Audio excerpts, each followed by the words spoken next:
প্রিয় দর্শক, আসসালামু আলাইকুম। আমি আজকে চলে এসেছি লালমনিরহাট জেলা সদরে অবস্থিত ভাষা শহীদদের উদ্দেশ্যে নির্মিত শহীদ স্মৃতিসৌধ, যেটা আপনাদের সামনে আমি দেখাচ্ছি। এটা খুবই সুন্দর একটা মনোরম পরিবেশে অবস্থিত, চারদিকে প্রাকৃতিক পরিবেশ সব কিছু মিলিয়ে খুব সুন্দর।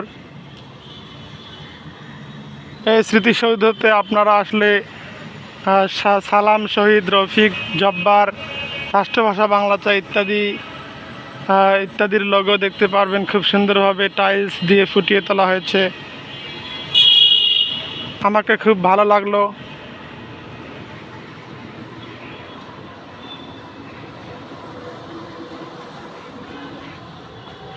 স্মৃতিসৌধের ভেতরে আমি প্রবেশ করেছি। খুব সুন্দর একটা ভিউ আমার চোখে পড়ছে।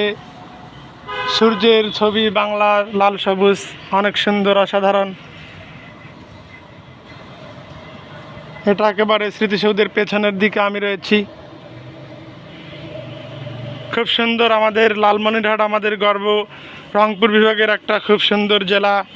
তো সবাইকে বলবো আমাদের লালমনিরহাটে এসে আপনারা ঘুরে যাবেন, আমাদের ভিডিওগুলো শেয়ার দেবেন। আমাদের লালমনিরহাটের যত মানুষ আছেন সবাই আমাদের ভিডিওগুলো শেয়ার দেবেন এবং আমাদের সঙ্গেই থাকবেন।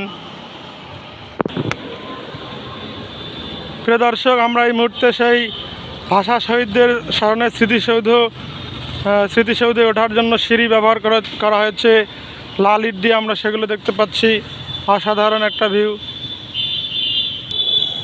সবুজ শহরের মাঝখানে, কোলাহলমুক্ত শহরের মাঝখানে এটা অবস্থিত, ঘাসের ছোঁয়ায়।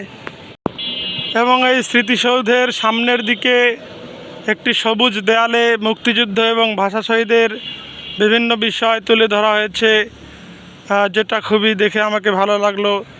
দেশকে ভালোবাসতে হলে আমাদের এই জিনিসগুলোর দিকে খেয়াল রাখতে হবে। এখানে ওঠার জন্য সিঁড়ি ব্যবহার করা হয়েছে। খুব অসাধারণ একটা ভিউ আমার চোখে পড়লো। এখানে এই মুহূর্তে আমরা দেখতে পাচ্ছি যে মুক্ত করো, সরসরা কা এবং বঙ্গবন্ধুকে দেখা যাচ্ছে, যার কারণে দেশ স্বাধীন হয়েছে। ওনার ছবি এখানে আঁকা হয়েছে। এবারের সংগ্রাম, আমাদের মুক্তির সংগ্রাম আমরা দেখতে পাচ্ছি সেই তার ঐতিহাসিক ভাষণ যিনি দিয়েছিলেন, যার ডাকে সাড়া দিয়ে আজকে বাংলাদেশ স্বাধীন হয়েছে। এবারের সংগ্রাম আমাদের মুক্তির সংগ্রাম। এবং এখানে দেখতে পাচ্ছি যে ভুলিনি আমরা ভুলব না, অর্থাৎ ভাষা শহীদদের বলা হয়েছে যে ভাষা শহীদদের আমরা কখনো ভুলব না। 1952 সালে যারা দেশ স্বাধীন করেছেন তাদেরকে আমরা কখনোই ভুলব না। এবং এই দেয়ালে আমরা দেখতে পাচ্ছি এই মুহূর্তে জয় বাংলা চরমপত্রের লোগোটি, যেটি মুক্তিযুদ্ধের সময় পাঠ করা হয়েছিল। এবং এই শহীদ মিনারের একটি দেয়ালে আমরা দেখতে পাচ্ছি যে এখানে লেখা রয়েছে তোমরা আমাদের গর্ব, অর্থাৎ 1952 সালে সালাম, রফিক, বরকত যারা শহীদ হয়েছেন তাদেরকে এখানে উল্লেখ করা বলা হয়েছে যে তারা আমাদের গর্ব, তাদের কারণেই আমরা আল্লাহর রহমতে বাংলা ভাষায় কথা বলতে পারছি। তো অসংখ্য ধন্যবাদ সরকারকে এত সুন্দর একটি স্থাপনা তৈরি করার জন্য। এবং এখানে দেখা যাচ্ছে যে বঙ্গবন্ধুর ছবির সামনে লেখা হয়েছে যে তুমি না হলে বাংলাদেশ হতো না, অর্থাৎ বঙ্গবন্ধুর কারণে বাংলাদেশ স্বাধীন হয়েছে। এবং আমার সোনার বাংলা আমি তোমায় ভালোবাসি, এদিকে দেখতে পাচ্ছি।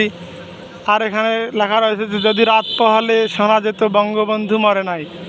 তো ভিডিওটি শেষ পর্যন্ত দেখার জন্য সবাইকে ধন্যবাদ। এবং এদিকে আমাদের মহাসড়ক বয়ে চলেছে।